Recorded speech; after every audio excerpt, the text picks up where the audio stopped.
Hello, everyone. It's been a while. I recently had a text sent to me by a friend that I used to know who thought that maybe she had borderline personality disorder. And so she was having trouble with some stuff, and I started to try to work with her a little bit. Um, After which, one of the things I started thinking about were the steps involved in my recovery, because she had already done some of those things. Um, it wouldn't be that weird for a person to have taken some of these steps, but also possibly missed some steps or misplaced some steps, meaning taking them out of order and um, applying them in a more destructive way than constructive. So I thought that I would go ahead and go over those steps as I took them. So first off, first big step for me was realizing that I didn't deserve to suffer for other people's happiness. Um, that was difficult for me because I was taught to believe that people were good and that God was good, and bad things kept happening to me. So I decided early on that I was evil, and I blamed myself for everything wrong that had happened to me before and since I was about 3 years old.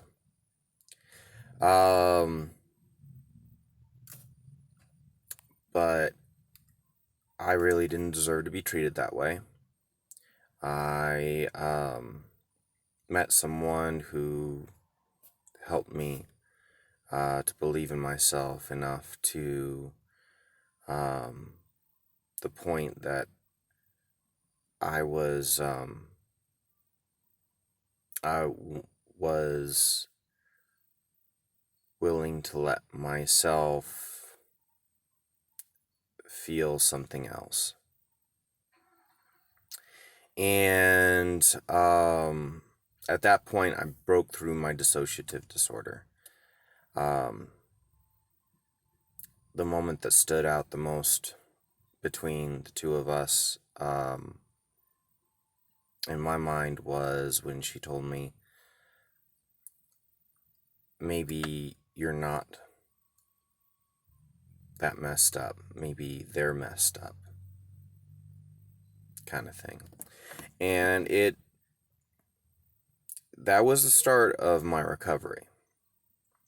I've been working for like 30 years on it, trying to make headway, trying to fight it, and it wasn't working. And I'd gotten to this plateau I just could not get past. And with her help, I was able to break through that. Then on the other side of that dissociative disorder were all kinds of feelings that I was keeping suppressed that just sort of started flowing rapidly, more than I could, stay on top of. I mean, that's part of the reason why dissociative disorders exist, is because the feelings are too intense. So it just all started coming out, and that was the end of that relationship. Sadly. Anyway, um, so then that leads us into step two. Um, Realizing that I deserve to be selfish. Um, some people might reword this like I deserve to be happy and whatnot. And I mean, happiness and selfishness aren't necessarily going to be the same thing. Um, and I'm not really going for happiness. We'll get to that later. But I deserve to be selfish. Part of the reason why it took me so long to find someone who would believe in me that way was because I didn't want to involve anyone else in my troubles before I conquered them myself. I didn't want to risk them getting hurt in order to help me get over my pain.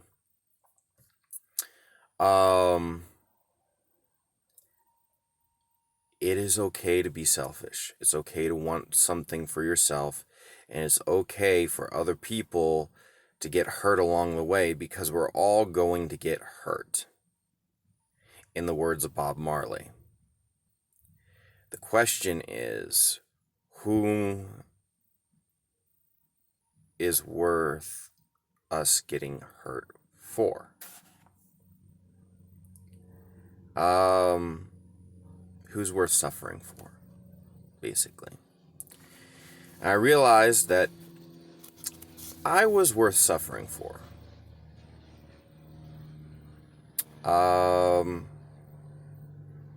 At which point I started to date.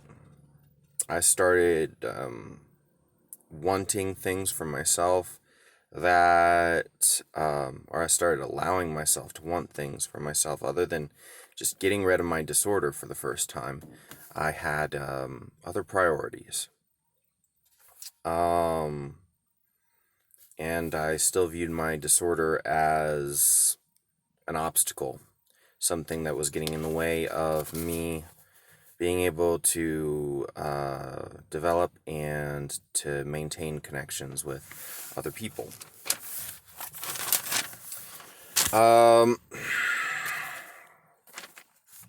Then that all went horribly wrong because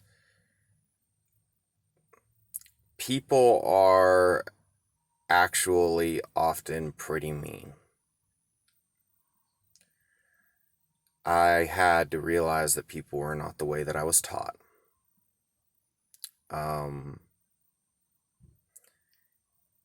It wasn't because of my disorder that people didn't connect with me.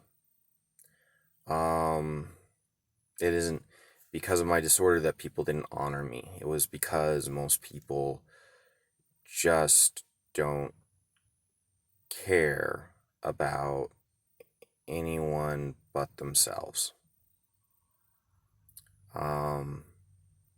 They care about getting what they want. They care about people who can give them what they want. And if you don't have exactly what they want, then you're losing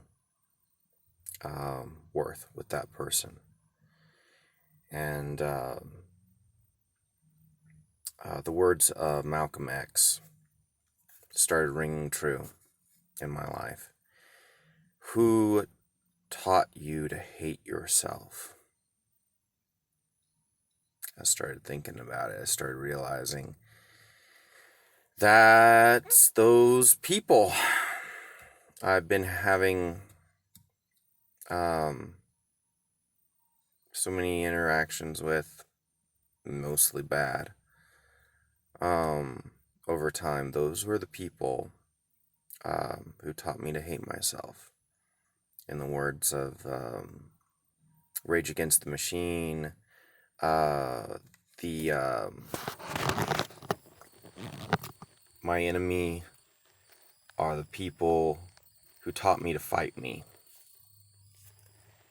And I realized there really wasn't much in the way of exceptions there.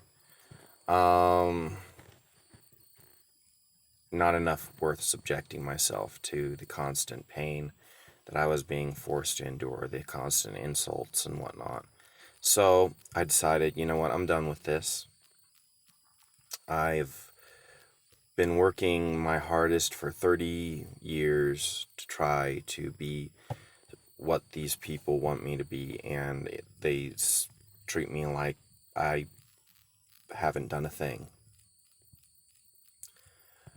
So I decided I was done with people.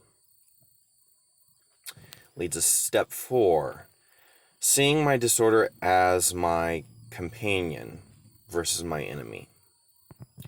And training myself to perceive it positively.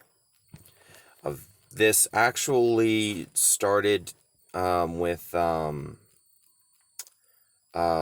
me hearing a band called Motionless in White, and a song on the radio called Another Life.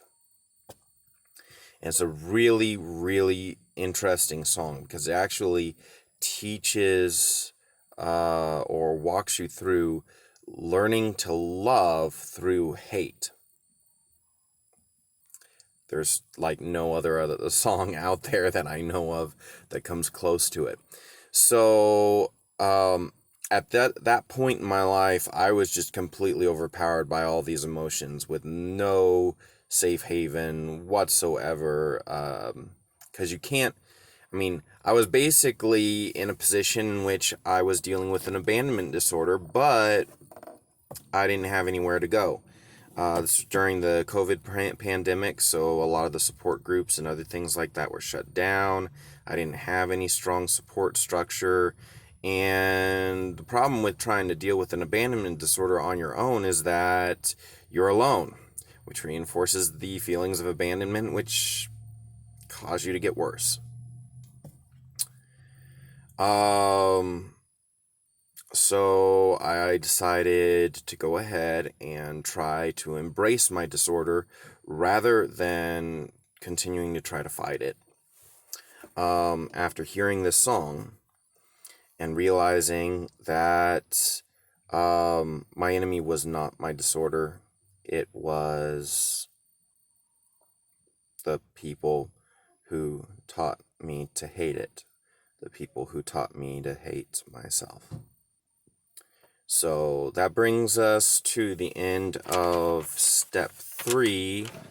There are about 8 steps. Yeah, there are about 8 steps. So I'm going to go ahead and end this video. And I'll be posting another video again later today. And possibly a third if that's what it takes. And try and knock this out. So, see you guys in the next video.